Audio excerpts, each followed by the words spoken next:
Hello everyone and welcome back to the Great Book of Grudges. My name is Nathan and we're back with another Total War Warhammer faction speculation video. Today we'll be talking about the fallen dukedom of Mousillon and if it makes sense for them to be a playable faction in Total War Warhammer with new units, new faction mechanics and so on. So without further ado, let's begin. The Fallen Dukedom in Total War Warhammer is currently inhabited by the Red Duke, a character which is essentially a non-playable legendary lord. He's got all the bases for it, the only thing is he's not playable in the campaign. You can still play him in multiplayer though. Ever since his inclusion into the Total War Warhammer series, many fans have asked for him to be playable. Now recently, in a Total War staff livestream, they mentioned the possibility of the Red Duke being playable, citing that it could be a cool campaign to do. Now I must admit that piqued my interest a little bit, so I sat down and thought of a few ways that the Fallen Dukedom could be created into a playable faction. First, we have the very generic look in a very similar sense to how Ark in the Black currently works. You will get access to the full vampire count roster,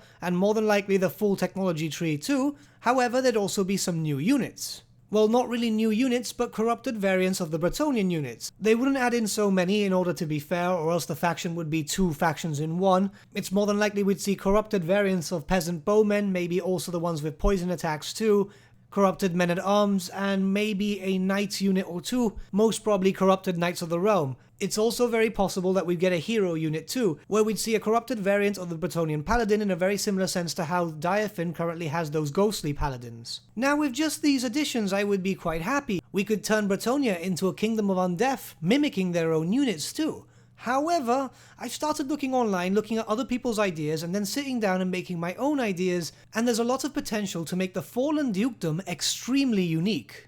The Fallen Dukedom should not play the same way as every other Vampire Count faction. Instead, this could be the perfect time to start paving the way for new, unique sub-factions. This is how I personally see the Fallen Dukedom's armies. First, the Vampire Counts. They should have access to the Vampire Count units, but stripping down quite a lot of them. Units such as Vargheiss, Varghoofs, and Khanrace, those should be removed. Not playable for the Red Duke. The Fallen Dukedom should not have a reliance on monstrous beasts, instead relying more on vampires, human servants, and the many ghouls that littered the streets. While losing those units, they should also gain new ones. For example, they would gain access to peasants, both melee and ranged. They should also get access to the trebuchet, as their human servants would most likely use it for them.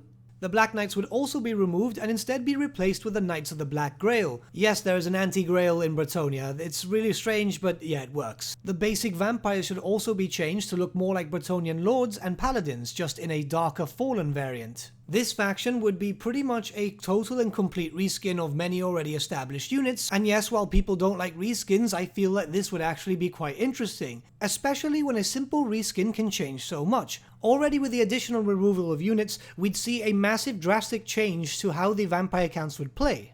But what if the faction took more inspiration from Bretonnia?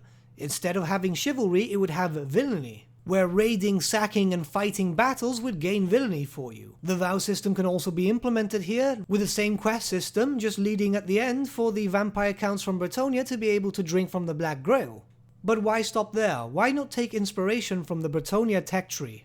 Almost copying it in a certain sense, but completely inverting it. Bretonnia's technology tree has a section dedicated to the gaining of influence and then the eventual confederation with any of the dukedoms. What if the Fallen Dukedom had a similar mechanic, but instead of confederating with them, you would be increasing the vampiric corruption of all the dukedoms, paving the way for your armies to march. Maybe the dukedoms of the minor factions, those not used by legendary lords, could also fall to corruption and be confederated with. Eventually, after all of Bretonnia has fallen to corruption, there could be a special mission too, where the Red Duke must battle against Leon Leonka, the Fey Enchantress, and Alberic. I think changes like this would be quite cool, especially seeing as every other Vampire Count faction plays like a Von Carstein faction. This would be a pure hybrid in a certain sense, and while we can already achieve this with very capable mods such as those by Mixu, I think it's about time that Creative Assembly started looking towards hybrid factions, because they are there in the Warhammer universe. Especially if Game Freak is going to focus on the end times, which we still aren't aware of that just yet,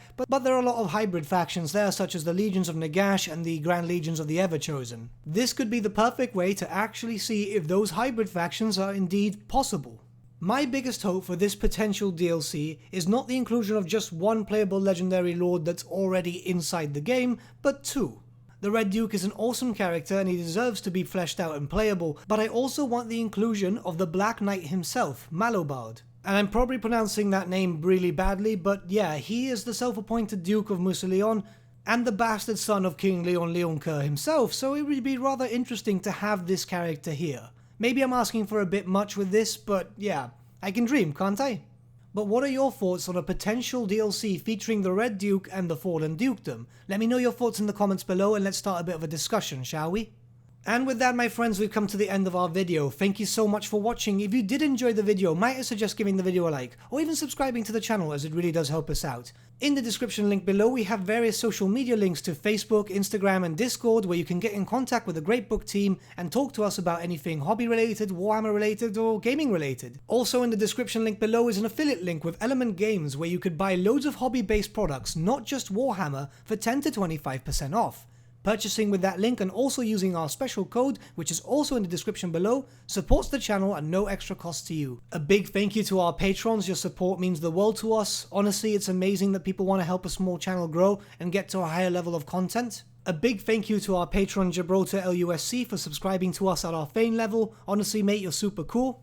And a big thank you to all of you for liking, sharing, and commenting on all the videos. Honestly, it's amazing to see the channel grow so quickly as it's been doing lately, and it's awesome to be able to talk to Warhammer fans all across the world. But with that, my friends, thank you for watching once again, and we shall see you all again very, very soon. Have a good day.